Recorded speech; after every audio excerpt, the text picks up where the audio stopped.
Militares indiciados pela Polícia Federal podem partir para cima do general Freire Gomes, o legalista. Vem comigo. Antes de seguir, gostaria de pedir seu like nesse vídeo, sua inscrição nesse canal. Peço também, caso você possa e queira, sua contribuição clicando no botão Valeu ou se tornando membro aqui do blog do Cadu Amaral, clicando no botão Seja Membro. Os membros do blog do Cadu Amaral têm acesso a conteúdos exclusivos e assim você ajuda mais um espaço de luta contra o fascismo à brasileira. Ao final do vídeo, deixa seu comentário, concorde, discorde ou complemente, mas sempre se lembre que só não vale xingar nem falar da mãe do povo. Compartilhe esse vídeo em todas as suas redes sociais e também no WhatsApp e no Telegram, se você tiver. Lembrando que se você é de Alagoas, você pode assistir ao blog do Cadu Amaral na TV Com Marcel, canal 12 da NET. Se você não é de Alagoas, você pode assistir a TV Com no link que está na descrição desse vídeo. Obrigado. Quarta-feira, 4 de dezembro, são agora 7h30 da manhã. A Polícia Federal, ela indiciou Jair Bolsonaro e mais 36 pessoas no dia 21 de novembro, no inquérito ali que investiga a trama para dar um golpe de Estado. Entre os indiciados, 25 são militares. Entre esses militares, 7 generais. Desde que essa história começou a vir à tona, o ex-comandante do Exército, general Freire Gomes, vem sendo apontado como um militar legalista. Algo, inclusive, que eu sempre rebati por aqui no canal.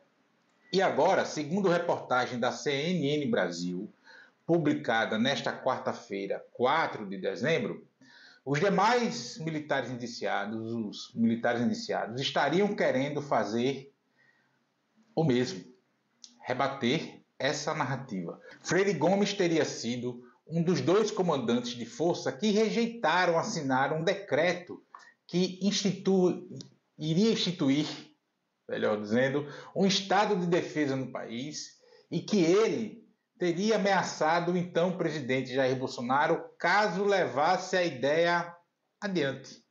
Outro comandante que também teria se negado a assinar esse decreto foi o Batista Júnior, então comandante da Aeronáutica. O almirante Almir Garnier, comandante da Marinha, teria colocado suas tropas à disposição do plano golpista. E é o próprio Almir Garnier, um dos indiciados, que tem dito nos bastidores, segundo a CNN Brasil, que essa história, esse momento, nunca ocorreu. Outros militares, também de acordo com a reportagem da CNN Brasil, relatam que as próprias investigações mostram que Mauro Cid, então ajudante de ordens de Bolsonaro, repassava informações a Freire Gomes e que durante o desenrolar dos acontecimentos ali nas semanas seguintes à vitória de Lula, o então comandante do Exército foi omisso e exerceu uma espécie de, aspas, resistência passiva.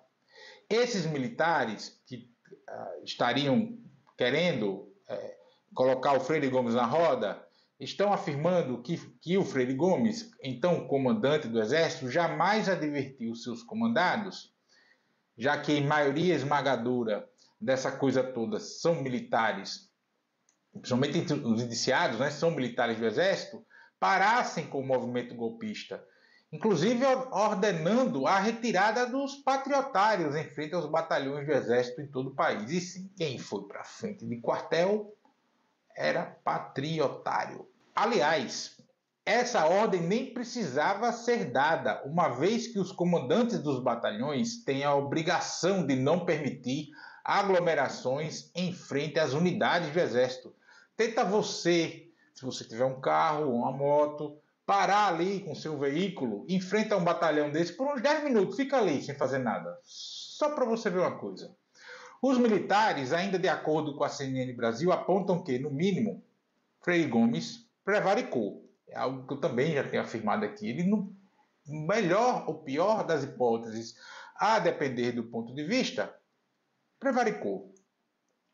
Os militares indiciados, além de reforçar o papel central que o Exército tinha para desmobilizar a ordem especializada em frente aos quartéis, destacam que o general Freire Gomes assinou aquela rabugenta nota conjunta das 3 forças de 11 de novembro de 2022, que estimulou a continuidade da permanência da horda bolsonarista em frente aos quartéis e, evidentemente, serviu de aval para o 8 de janeiro. Vamos lá, gente, vamos tentar pensar como aqueles patriotários que estavam em frente aos quartéis. Se as Forças Armadas deram o aval, é porque cumprirão o seu dever de salvar o país do comunismo. Outro feito de Freire Gomes que o descredencia como legalista é que em 29 de dezembro o comandante militar do Planalto quis retirar os bolsonaristas da frente do quartel de Brasília, mas Freire Gomes não deixou. Em depoimento à Polícia Federal, inclusive, o Freire Gomes afirmou que não permitiu porque não havia uma ordem de Bolsonaro para a retirada da horda que estava ali acampada. Repito o que eu já afirmei por aqui, não precisava de ordem, nem mesmo de Freire Gomes. O comandante ali, do momento ali do batalhão, do quartel, tinha que ter retirado e ponto final. O que houve foi ordem para deixar as pessoas onde estavam. Aí os comandantes dos batalhões, etc., não retiraram, porque veio uma ordem de cima, e aí eu estou afirmando pela lógica da coisa, da brincadeira, veio a ordem e para deixar. Porque não precisa de ordem para tirar. Tem que tirar e acabou. Mas aí veio a ordem e fala, deixa eles aí. Desde que o depoimento do ex-comandante da Aeronáutica, Carlos Batista Júnior, poupando Freire Gomes com essa história de que o general teria ameaçado prender Bolsonaro na tal reunião com os comandantes das três forças, foi revelado, lá em março de 2024, eu tenho afirmado aqui no canal, nas minhas participações na STV Brasil na Hora Certa, no blog de texto, enfim, onde quer que eu chegue, nas redes sociais, enfim, que essa é uma conversa para boi dormir. Ora, vamos lá. Se as manifestações já estavam ocorrendo, as manifestações e movimentações golpistas já estavam ocorrendo, os comandantes evidentemente já sabiam de tudo, gente. Acreditar que o alto comando, que o comando das Forças Armadas, das três forças, etc., não sabia de nada do que estava ocorrendo, é lorota para boi dormir. Aí, numa reunião, já próxima ao final do ano, em 14 de dezembro, aliás, véspera da data para matar Lula, Geraldo Alckmin e Alexandre de Moraes, segundo a Operação Contragolpe, o general Freire Gomes ali aí ameaça prender Bolsonaro caso ele continue com a ideia. Caso ele continue com a ideia, já em 14 de dezembro. É sério isso? Sério que alguém acredita nessa besteira? Quisesse defender a Constituição, Freire Gomes teria feito assim que tomou conhecimento de tudo. Teria feito o quê? Prender Bolsonaro, dado voz de prisão. E essa postura omissa dele também ele falou sobre isso à Polícia Federal. Nos seus depoimentos, enfim. Freire Gomes afirmou não ter feito nada para não inflar mais os ânimos na caserna. Besteira. Besteira. Ele e mais ninguém do alto comando dos militares não fez nada porque o plano sempre foi o tensionamento do país, tornando os militares a coisa mais ponderada da vida pública nacional e buscando os naturalizar na política. Para que golpe se nunca se elegeu tantos militares como nos últimos anos, sem apoio da mídia, sem apoio externo. Mas é evidente que se o cavalo passasse selado, os milicos, militar com político, montariam nele. Dar golpes está na gênese dos militares brasileiros. E sim, alguns desses militares aí, dos indiciados e tal, pode apostar, não é isso que eu estou dizendo, acreditavam nessa zorra toda. Outros, como Freire Gomes, deixavam correr frouxa para ver onde essa coisa toda daria.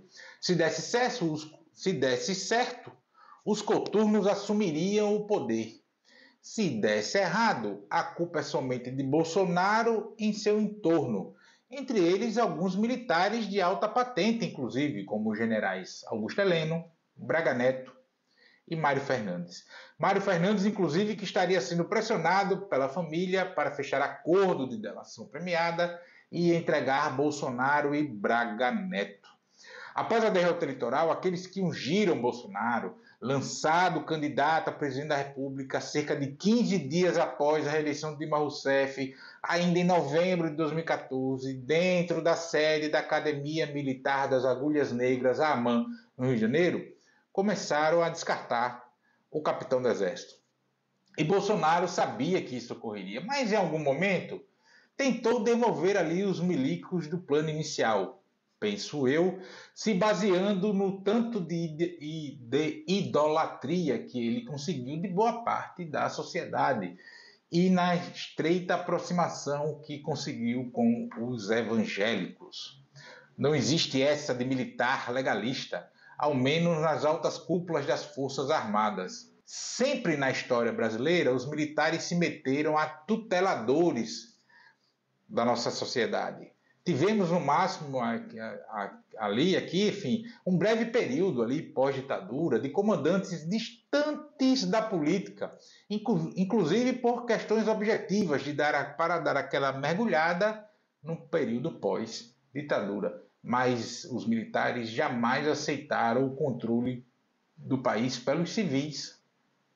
Daí o vídeo recém-lançado da Marinha, poucos dias antes de eu gravar esse vídeo, cujo comentário eu fiz lá no meu perfil do Instagram, @blog do Cadu Amaral. E para piorar, quando Bolsonaro foi lançado na AMAN, os cadetes ali, enfim, que serão generais daqui a uns 25 ou 30 anos, não sei o certo, estavam lá aplaudindo e chamando o coisa ruim de líder. Os militares, eles pensam em médio e longo prazos e agem, segundo o próprio Hamilton Mourão, durante uma palestra numa casa maçom em setembro de 2017, agem fazendo aproximações sucessivas. Por isso que eu estou afirmando, e os sinais são muito nítidos, o plano de poder militar é Tarcísio de Freitas, que é capitão do Exército, que não será candidato a presidente da República em 2026, salvo uma hecatombe conjuntural. Tarcísio vai para a reeleição em São Paulo, que neste momento, devido aos seus índices de aprovação, mais o histórico eleitoral do estado de São Paulo, Tarcísio tem uma reeleição praticamente certa. Mas o também capitão do Exército, como eu falei, vai para 2030 para ser candidato a presidente da República em condições muito favoráveis. Ele chega em condições muito favoráveis para o Planalto, com a devida fantasia de moderado que a mídia hegemônica vive a lhe vestir.